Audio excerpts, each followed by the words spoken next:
la deferencia que ha tenido para invitarme a este congreso y participar en este panel sobre los temas que han mencionado, que a mi modo de ver tienen que ver, me gusta más el término, sectores claves de la economía que el término locomotora, ¿no? El término locomotora es un poco, digamos, para la galería, y creo que en un escenario académico como este, usar lo que llaman sectores claves de la economía en el actual modelo de crecimiento económico, me parece que es el punto de partida de la análisis. Yo tengo una visión un poco diferente sobre el tema minero, incluso no solamente diferente desde el punto de vista del discurso oficial, sino incluso desde el punto de vista de los discursos alternativos que hay frente al tema minero. ¿Dónde podemos ubicar la minería hoy en Colombia en las primeras 2 décadas del siglo XXI? El país desde hace cerca de 15 a 20 años optó por un camino de crecimiento. Ese camino de crecimiento por el cual optó es un camino mediante el cual el capital extranjero o el ahorro externo se vuelve la variable fundamental del modelo de crecimiento. O sea que el asunto no hay que buscarlo solamente en la minería como tal, sino hay que buscarlo en la minería como un sector imán de atracción del capital extranjero, que es, en últimas, el aspecto principal de este problema. Como algunos sectores claves, minería o minero energético, agronegocio, porque es agribusiness, no es el agrícola en general, infraestructura y otros con muy escaso desarrollo, como vivienda e innovación, se volvieron sectores de atracción para el capital extranjero. Es decir, la tesis central es que el modelo de crecimiento tiene como variable principal el capital extranjero, y en ese sentido se genera una serie de sectores claves para atraer como imán a ese capital extranjero. Esto más o menos está expuesto en una entrevista que el presidente electo de Colombia, Juan Manuel Santos, en julio, si mal no recuerdo, julio 8, julio 10, le da al periódico Financial Times alrededor de su propuesta económica. Quienes quieran consultar en la red esta entrevista, se llama Colombia Santos Offers a Change of Tone. Santos, el de Colombia, ofrece un cambio de tono, traducido al español. Y que en el Financial Times, ustedes lo pueden encontrar en la red, explica claramente ese problema, cuando ya era electo presidente y antes de posesiones. Entonces, la tesis principal es que la minería, el agronegocio, los tratados de libre comercio y todo el paquete, todo el haz de políticas del gobierno nacional constituyen las formas de sectores clave de la economía que permiten atraer capital extranjero como variable principal del desarrollo. ¿Eso qué implicaciones tiene? A mi modo de ver, tiene 3 implicaciones sustanciales. La primera, cuando usted atrae el capital extranjero, ese capital extranjero no viene a los sectores de manera indiscriminada. Escoge los sectores en los cuales invierte y de alguna manera termina moldeando la estructuración económica de los países a su interés. De tal manera que lo que el país ha visto es una reestructuración económica de nuestra economía, donde estos sectores se vuelven preferentes en detrimento de otros sectores que por supuesto generan mayor valor y tienen mucho mayor arrastre de empleo, como es el caso de la agricultura y de la industria. Es decir, cuando usted atrae al capital extranjero y le dice entre al país, el capital extranjero entra a los sectores que le interesan Y si ustedes ven los sectores que han venido creciendo en la economía nacional y que contribuyen cada vez más en la formación del Producto Interno Bruto del país, son precisamente aquellos sectores que están siendo alimentados por el capital extranjero, minería y sector financiero. Y aquí hay una cosa que es muy interesante ver. El país está bajo una óptica de análisis de la minería, analizándola, creo yo, en muchos casos, con la misma óptica o con el mismo parámetro de la minería de hace 100 años. Voy a explicar esto de la siguiente manera. La empresa minera más importante del mundo se llama la BHP Billiton. Y cuando usted mira quiénes son los dueños de la BHP Billiton, cuáles son los principales stakeholders, usted encuentra que son Fidelity Group, Goldman Sachs, JP Morgan Chase. Es decir, no es el señor Billiton que fue un minero, que el abuelo le dejó la mina y que tiene unas máquinas, no. Las mineras hoy en el mundo son capital financiero y la minería está colocada al interés del capital financiero. Yo escribí un libro reciente que sirvió para optar mi membresía en la Academia Colombiana de Ciencias Económicas, que se llama La minería colonial del siglo XXI, el cual el prólogo lo hizo precisamente el ministro Amílcar Acosta, bueno, cuando no era ministro. El prólogo, hay que guardar el libro porque no se nos vayan a perder las páginas del prólogo. No, hay que tener una relación cordial con él, es simplemente que una apunte. Pero entonces en ese libro yo sostengo lo siguiente: ¿por qué la minería a cielo abierto? La minería a cielo abierto es la forma que toma la minería en la época del capital financiero predominante. Si ustedes miran los distintos estadios de desarrollo de la minería en la historia de la sociedad, encuentran que el tipo de minería corresponde al papel que ocupa el oro, por ejemplo, en el determinado periodo de la sociedad. Hoy el oro, más que cualquier otra cosa, es un commodity.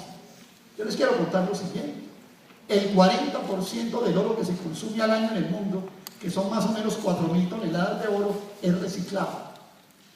No viene de la mina. Una parte se dedica a lingotes y a monedas para respaldo de reservas de los países monetarias o para fortunas individuales, otra parte para uso industrial, pero hay un componente importante de especulación. Incluso el desarrollo de la minería está sujeto al precio del oro como commodity. Acaba la BHP Billiton de detener muchas exploraciones mineras en el mundo como consecuencia de la caída del oro como commodity en las bolsas de valores de $1.700 la onza Troy a $1.300 la onza.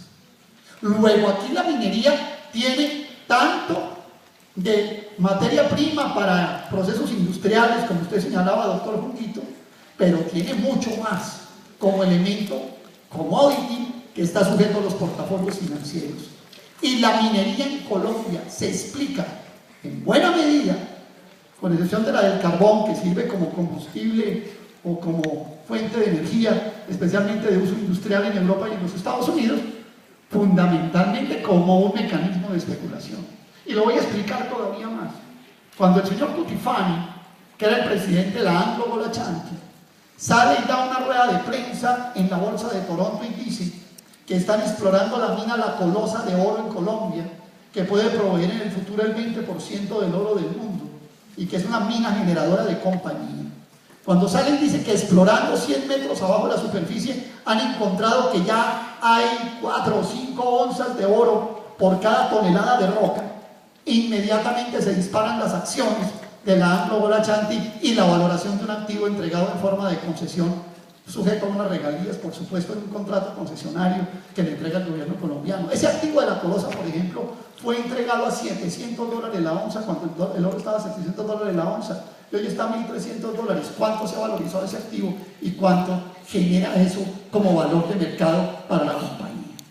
Luego hay que tener en cuenta que la minería hoy, como forma de atracción del capital, además está bajo el formato del portafolio de los commodities y la especulación financiera. ¿Qué le sucede a los países cuando atraen el capital extranjero sin límites y sin ningún requisito de desempeño? Primero, ya lo dije, moldean la economía a su antojo y desarrollan los sectores que les interesan. En segundo lugar, se genera una sobrevaloración de la moneda doméstica, una revaluación del peso frente al dólar, que trae dos consecuencias. Una, un abaratamiento de las importaciones y dos, un encarecimiento de las exportaciones. Y en ese sentido se produce lo que es conocido en la teoría económica como la enfermedad holandesa, que tiene dos fases: un marchitamiento de la agricultura y la industria por la vía del comercio, pero adicionalmente un marchitamiento de la agricultura y la industria por la vía de la escasez de los recursos de capital. Es decir, si hoy usted va a un banco y le dice a un banquero que usted tiene un cultivo de café y le dice, señorita, el siguiente, ¿sí?, no le presta, porque son sectores que están marchitados, que esta reestructuración económica está colocando por fuera del circuito económico. Y una tercera efecto que es muy importante: los países que empiezan a depender del capital extranjero, del ahorro externo para financiar su inversión, vía inversión directa, vía inversión en portafolio o vía endeudamiento público y privado, que son distintas formas como se atrae el capital, esos países terminan en lo que conocemos en la teoría económica como déficits gemelos, que son déficits fiscales y déficits recurrentes en la cuenta corriente de la balanza de pagos.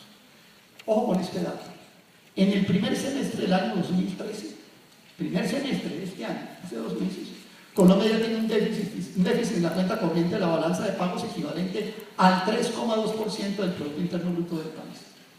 Y los países comienzan a volverse una especie de adictos al capital extranjero.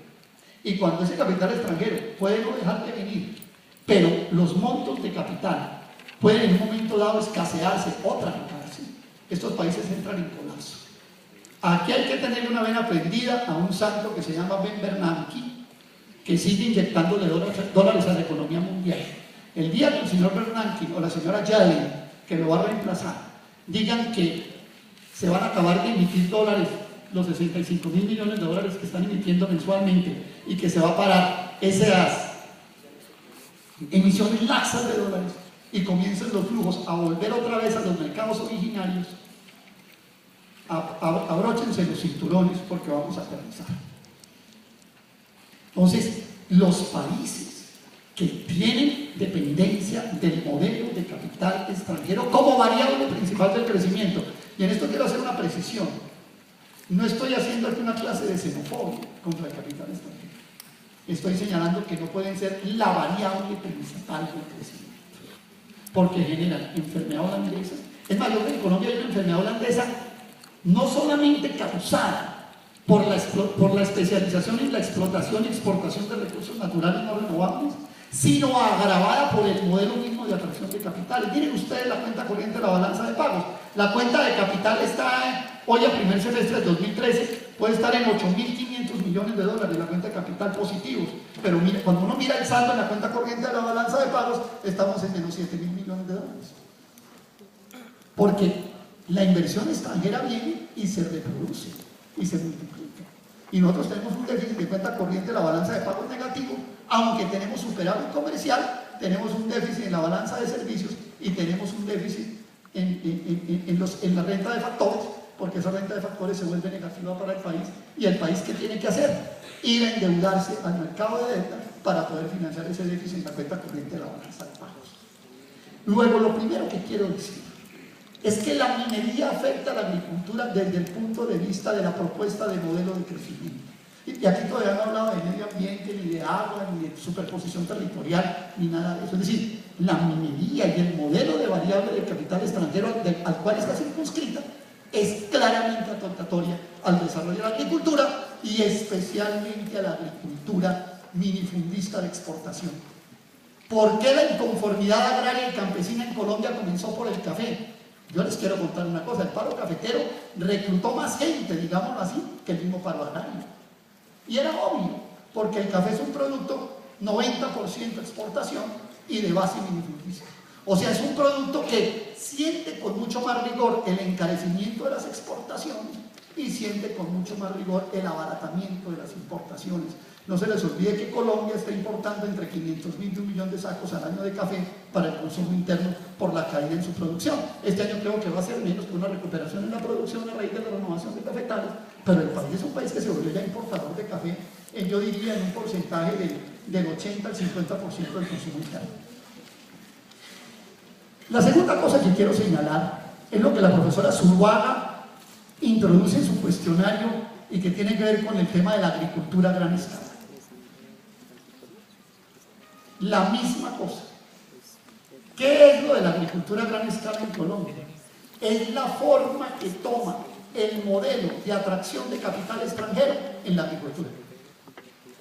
Lo que pasa es que lo han hecho de una manera absolutamente, perdónenme, absolutamente ilegítima.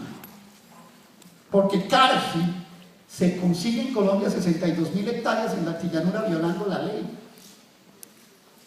No se les olvide una cosa, que la famosa discusión de la hacienda Bellacruz en el municipio de La Gloria, en el Cesar del señor Efromovich, tiene detrás un fondo de inversión norteamericano, el fondo Tigris Energy.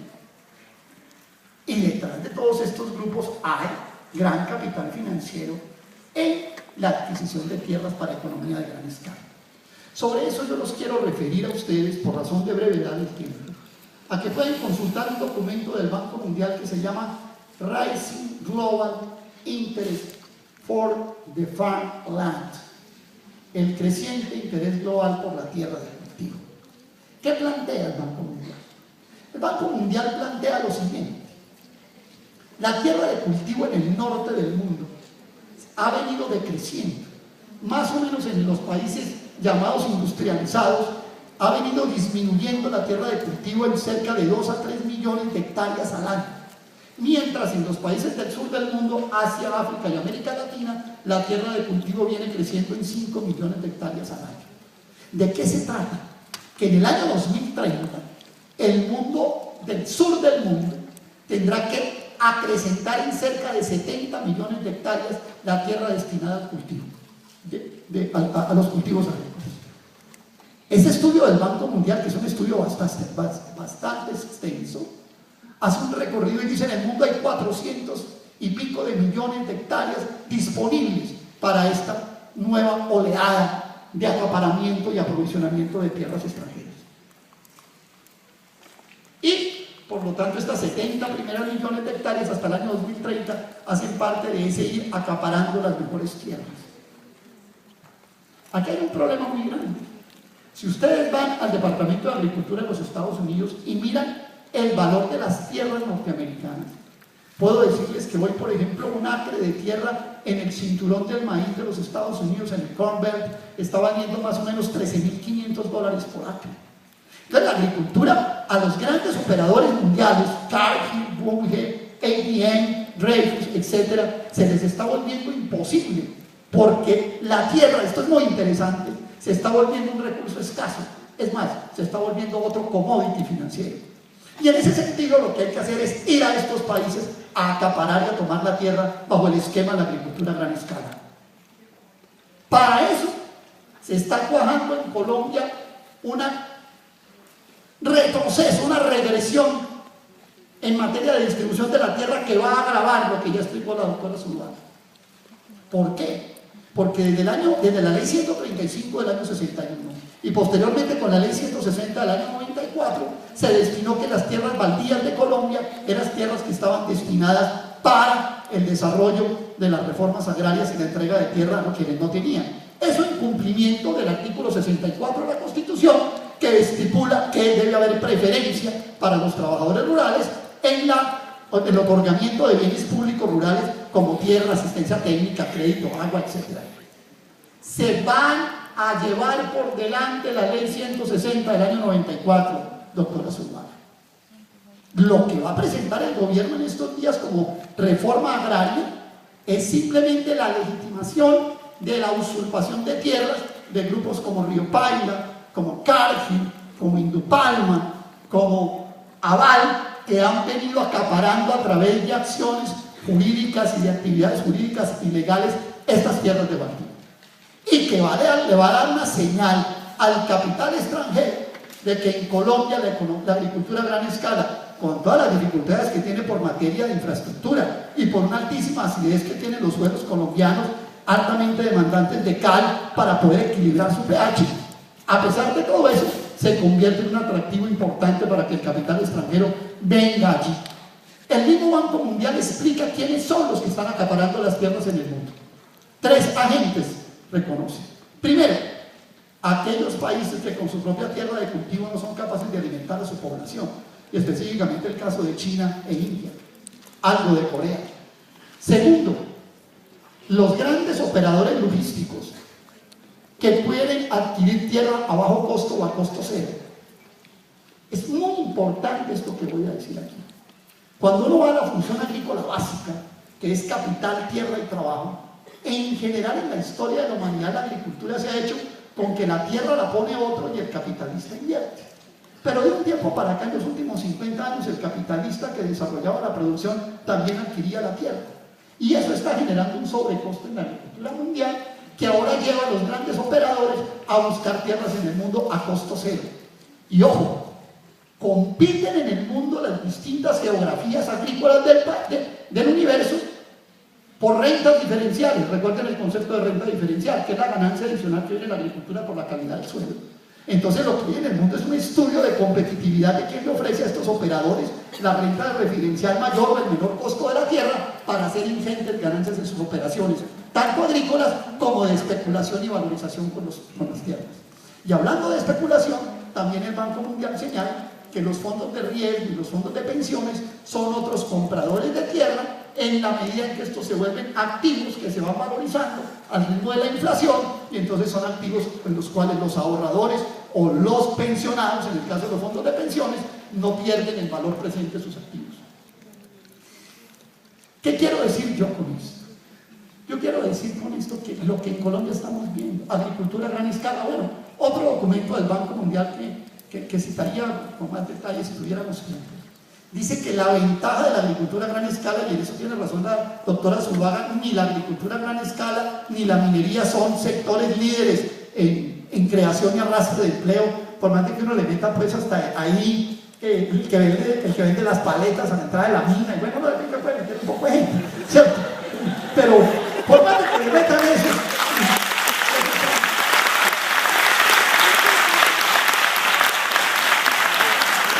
por más de que le metan eso, se está inventado que la minería es intensiva en capital y la agricultura a gran escala también. Por eso es que no genera empleo. Y llamo la atención sobre esto, doctora Zuluaga, como un complemento a su pregunta. No solo la cantidad de empleo creada, la calidad del empleo que se está creando en Colombia. Es que nosotros vimos 2 años de estadísticas del DANI donde la ocupación mayor es el empleo sin remuneración.